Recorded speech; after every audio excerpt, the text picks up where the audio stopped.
You know, if you look up this amplifier on YouTube, like all the first videos are like, how to make the most gain with what, and I think people are missing the point.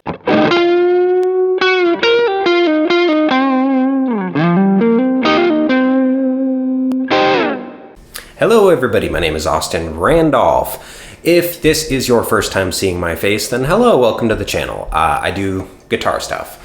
If this is not your first time seeing my face, I'm going to encourage you guys to subscribe to the channel. It helps me out a lot on the back end of things, and you all know. And the other thing that you guys hear all the time, I'm going to have the link to the Marshall Origin 20 in the description down below, my Sweetwater affiliate link. If you guys have been thinking about picking one up, I would appreciate you using my link to do that. They, help me out a little bit and blah, blah, blah. Again, you know how this works. So you've seen the title. We're talking about the Marshall Origin 20 head.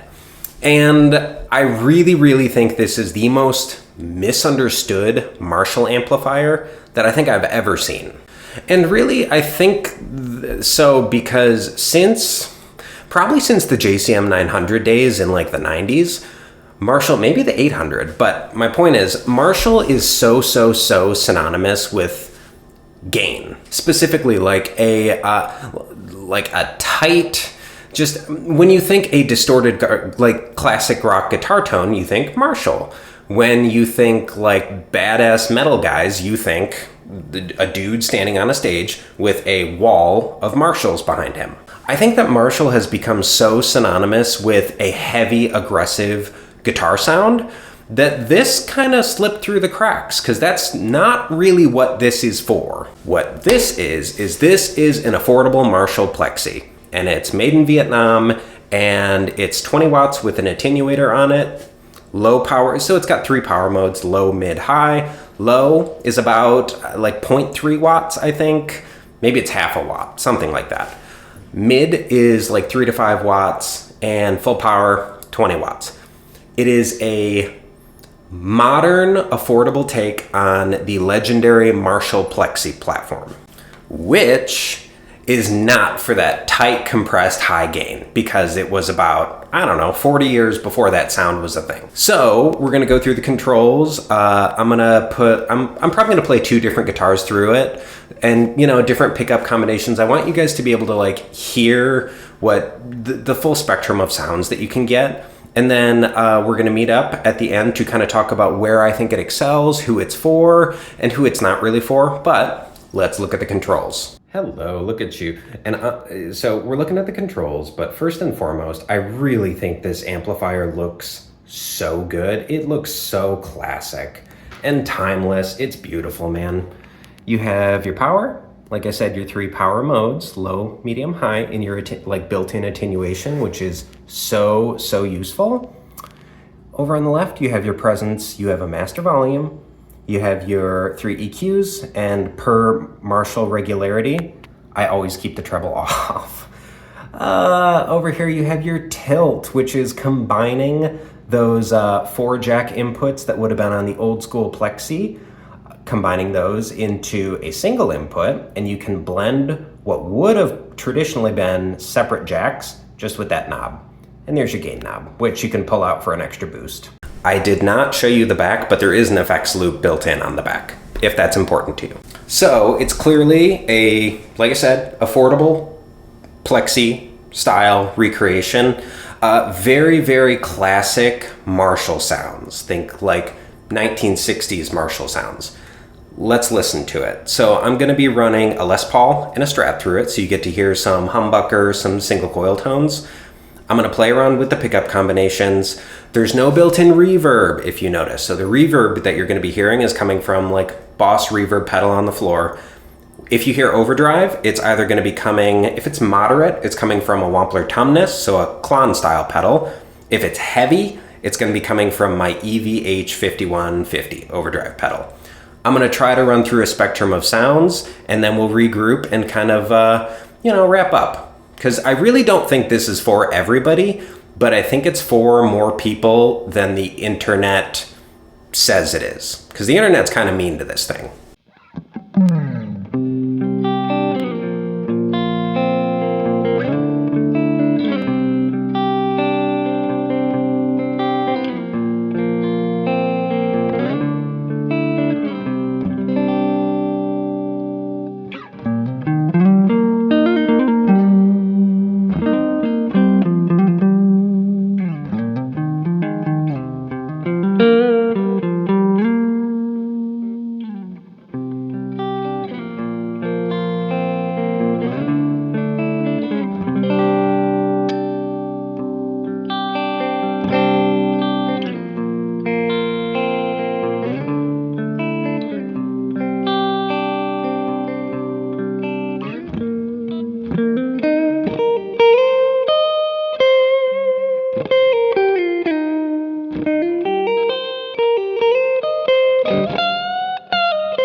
So, in this day and age when I think buyers are more informed, more better informed, I should say, than they ever have been by a mile, it does kind of amaze me that it seems like so many people, and again, this is just from what I've seen on the internet, but it seems again like so many people buy this and they're expecting it to be like all the other Marshalls they're familiar with. And it's just not, man. I mean, me playing through it for a couple weeks, it really seems like a pretty traditionalist, true to historical take on the Plexi platform. What I mean by that is that where it really, really, really excels is not just in the cleans. The cleans are beautiful, I think. But that's the other thing, is that it hasn't tried to modernize the cleans, where a lot of times, as amplifier companies tend to modernize and add features and whatever, your cleans get really generic. I don't hear that with this. With this, I really hear old school Marshall cleans. Very chimey. It's still, even playing everything with the treble all the way down, it still has this cutting top end that isn't too much. It's not too jagged and unpleasant unless you really crank up the trebs, which nobody does for a reason. But it's so full of character. And I guess that's why I've enjoyed my couple of weeks with it, is that I play a lot of, like, you can tell from my playing, right? It's very kind of John Mayer-y, John Frusciante inspired, I spent a lot of time in the cleans or just getting into that edge of breakup. And that's this amplifier's bread and butter. That's its identity, is shimmering, beautiful, clear, pronounced cleans. And when you're starting to push it, when you're just getting some hair on it, it really takes off, man. It opens up and it fills the room. I always hate when I do this and I'm just throwing these like wild adjectives out there, but hopefully you understand what I mean. And honestly, I didn't crank up the gain for you guys because I don't like the way it sounds. There's a reason that the dirt you're hearing is coming from pedals. This amp is a pedal platform, which I'm sure everybody's tired of hearing that because you hear it applied to everything. But in the truest sense of the word, this really is, in that the base of this amplifier is a character-filled, unique, clean. You have the ability to push it, and anything else you need, you're going to need to add something to the front. But that's what an old school tube ampler has always been. So this is really, at the end of the day, is this for your like hardcore Kubla Khan metal guy? No, not at all. And I'd probably go out on a limb and say, like, is this for like the jazz guys? No, not really. I don't think it really has the low end smoothness. I'm sure it can if you tweak it, but that's not really its thing. What this is for, that clipped, sorry, oops. What this is for is your classic British guitar tone. Chimey, lots of high end, lots of mids. This is a very mid-focused EQ. This is your classic guitar tone. Think Jimi Hendrix. When you hear The Wind Cries Mary, do you hear, what you're hearing is this? What you're hearing is a beautiful, almost like songbirdy kind of top end to it, and that is the classic Marshall sound. So kind of back to the beginning of the video. What the Marshall sound is kind of subjective. For a lot of people, it is a tight, high gain, hard rock metal sound. For the purists, when you're talking, and I'm not calling myself a purist, but I'm saying the further back you go, that definition changes. If you go back far enough, the Marshall sound is that Jimi Hendrix, Wind Cries Mary, and that's really who this caters to. So in all seriousness, look, I get I have an affiliate link, but that is not why I do this. It's nice, but it's not why I do this. But if what you're looking for is the classic British guitar, classic rock, but pre 1980, this is for that. And for a bang for your buck kind of a thing, I've read that these have reliability issues. I can't speak to that. It seems fine, and I'm not an amplifier repair tech. But I just don't know if there's a better bang for your buck out there for that classic British Marshall sound. So I guess to wrap it up, if you know what you're getting into, which is plexi style Marshall, not a JCM 800, not a Jubilee, not a 2000, not a DSL, this is your budget plexi. If you know what that means, then goddamn, man, it's a pretty good deal. Do you guys have any of the Marshall Origin ranges? Do you agree with me that I think a lot of people bought them that didn't really know what they were or what they're for, and that's why I think there's a little bit of negative sentiment out there on the internet about them. Do you agree with that, or am I just completely out of my mind? Feel free to let me know in the comment section. All feedback is welcome. Look, man, if you learned something, like the video, like I said, subscribe to the channel. I'm enjoying this. If you hear that bell, my cat just started batting around her little ball with a jingly thing downstairs. But until next time, everybody, take care, and I hope you have a great upcoming week.